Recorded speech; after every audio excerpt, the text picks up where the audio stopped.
नियम प्रभु का मनुख दे नाल लिखिया होया है। ज्यादा बोलेगा मन खिंड जाएगा, ज्यादा खावेगा रोगी हो जाएगा, ज्यादा सोचेगा दिमाग ते बोझ पै जाएगा, ज्यादा फिक्रमंद और चिंतावां विच जीवेगा तवाजन खो बैठेगा। ये तो असीं रोज वेखते हैं। दुख की है नियम की उलंघना, हुक्म की उलंघना। सुख की है हुक्म की पालना करना, नियम की पालना करना। दुख परमात्मा की तरफों कोई दिती हुई करोपी नहीं, सदा नहीं, बल्कि खुद नियम की उलंघना करने का फल है। इस वास्ते परमात्मा ते दयालु है, कोई जालम ही सजा दे सकता है, कोई कठोर ही सजा दे सकता है। चित कठोर कीते बिना किसी को सजा नहीं दी जा सकती, किसी को दुख नहीं दिता जा सकता। जब कोई दुख भोगदा है, दुख भोगण की जिम्मेवारी उसकी स्वयं की है, उसकी अपनी है। दुख का मतलब नियम की उलंघना, दुख का मतलब हुक्म की उलंघना। जिथे कोई शरीरक पीड़ा का जन्म हो गया, मानसिक पीड़ा का जन्म हो गया, समझ लो उत्थे हुक्म की उलंघना हो गई है। और मनुख हुक्म की उलंघना कर सकता है, इस तरह की खुल परिपूर्ण परमात्मा ने दे रखी है।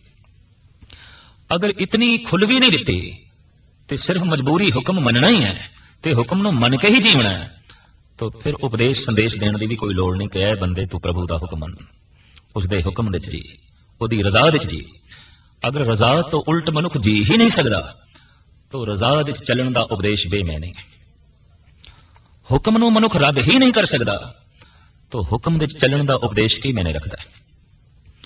और यही मनुख की महानता है कि हुक्म की पालना भी कर सकता है, हुक्म की उलंघना भी कर सकता है। रजा विच भी राजी रह सकता है, रजा तो उल्ट भी चल सकता है। रजा विच चलण नाल मनुख नूं सुख मिलता है, और प्रभु की यही रजा है कि जीव सुख भोगन, जीव आनंद माणन, जीव प्रसन्न रहन, जीव खिड़े रहन। पर जे हुण नियम की उलंघना की है, यह प्रभु की रजा नहीं है, ये उसकी चाहत नहीं है, लेकिन उसने खुल दी है, यह भी उसकी दया है, यह भी उसकी बख्शिश है, यह भी उसकी रहमत है। जैसे नियम की उलंघना हुई, वैसे ही दुखों का जन्म हो गया। जैसे मनुख अख बंद करके भी चल सकता है, अखां खोल के भी चल सकता है, पर अख बंद करके चलेगा ठोकर खा जाएगा, गिरेगा, चोटां लगणगियां।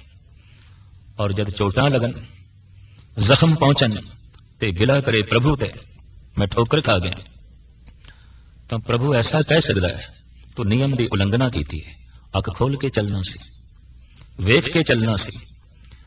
साहिब गुरु ग्रंथ साहब जी महाराज की बाणी का बड़ा सुंदर एक वाक है कि कबीर मन जाने सब बात, जानत ही अवगण करे, काहे की कुसलात, हाथ दीप कुए परे।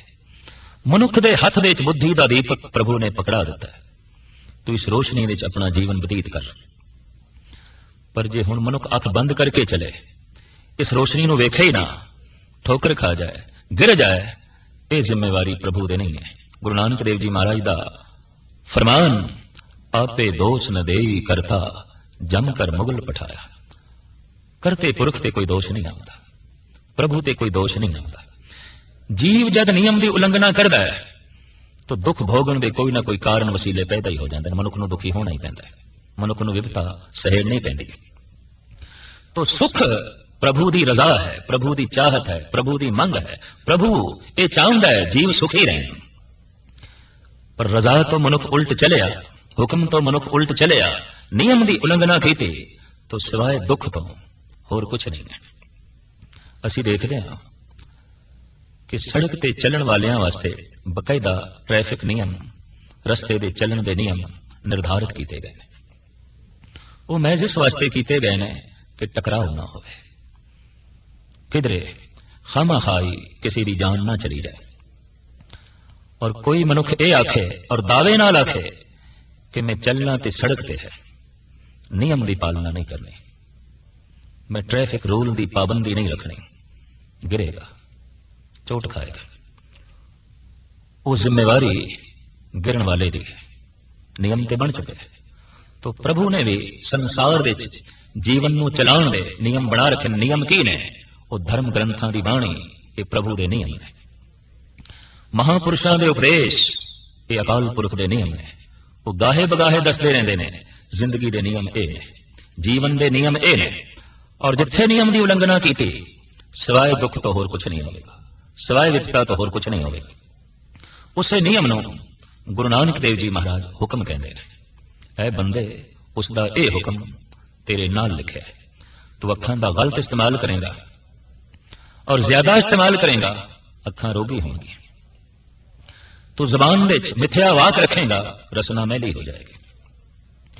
ਤੂੰ ਕਿਸੇ ਵਾਸਤੇ ਮੁਸ਼ਕਲਾਂ ਪੈਦਾ ਕਰੇਗਾ, स्वयं मुश्किलों की जिंदगी व्यतीत करनी पएगी।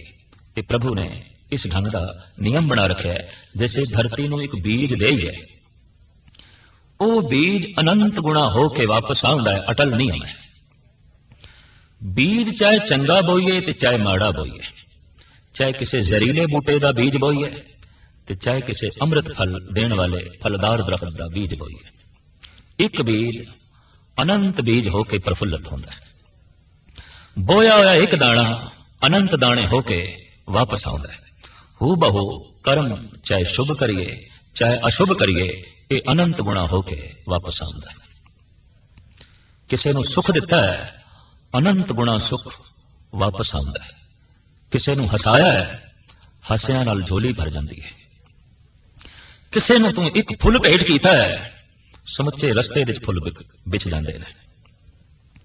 पर याद रख, तू किसी दे रस्ते विच सिर्फ एक कंडा रखिया है, जिंदगी की हर राह विच कंडियां तो बिना होर कुछ नहीं मिलेगा। तू सिर्फ एक रोड़ा ही किसी के रस्ते विच रखिया है, हुण जिधर जावेगा रोड़ियां ते ही चलना पेगा। ये ते दिता लईए अपना, अण दिते किछ हथ नाल। जमीन नूं जो कुछ देईए वापस आउंदा है, जगत नूं जो कुछ देईए वापस आउंदा है, अनंत गुणा होके वापस आउंदा है। बस ये नियम है। दुखां नाल झोली भरी हुई है साडी, तो जगत नूं दुख दिता होवेगा। हंजुआं नाल भरी हुई है साडी अख, किसी नूं रोण ते मजबूर कीता होवेगा। एक आलम दा कहना है, माना कि इस जमीन को न गुलजार कर सके, कुछ खार कम ही कर गए गुजरे जिधर से। जिथों लंघे हां, ये ठीक है कि समुची धरती नूं गुलिस्तान नहीं बना सके, पर जिथों लंघे हां कंडे जरूर होंदे ने, पत्थरां नूं जरूर चुनिया है ताकि लोकी आसानी नाल रस्तियां नूं अबूर कर सकन। तो जो किसी का रस्ता आसान करता है, उस मनुख दे अपने रस्ते आसान हो जाते हैं। और जो किसी का रस्ता मुश्किल करता है, चारों पासे सिवाय मुश्किलों के उसकी जिंदगी विच होर कुछ नहीं होता। साहिब कहते हैं, यही हुक्म तेरे नाल लिखिया है। हुक्म रजाई चलना नानक लिखिया नाल, ये हुक्म तेरे नाल लिखिया है। इसनों तू मन भी सकता है, इसनों तू ठुकरा भी सकता है। नियम की तू पालना भी कर सकता है, नियम की तू उलंघना भी कर सकता है। और एक गल स्पष्ट है, अगर नियम की उलंघना मनुख कर ही नहीं सकता तो नियम की पालना करना उसकी मजबूरी हो गए, तो नियम पालन करने का उपदेश देना व्यर्थ हो गया, फिजूल हो गया। इस्लामी साहित्य के अंदर एक बड़ी सुंदर गाथा है। हजरत अली पैगंबरी पुरुष मोहम्मद साहब नूं पुछदे ने दस्त बस्ता, हजरत कुछ मैं भी कर सकदा या सब कुछ खुदा करदा है, अल्लाह करदा है।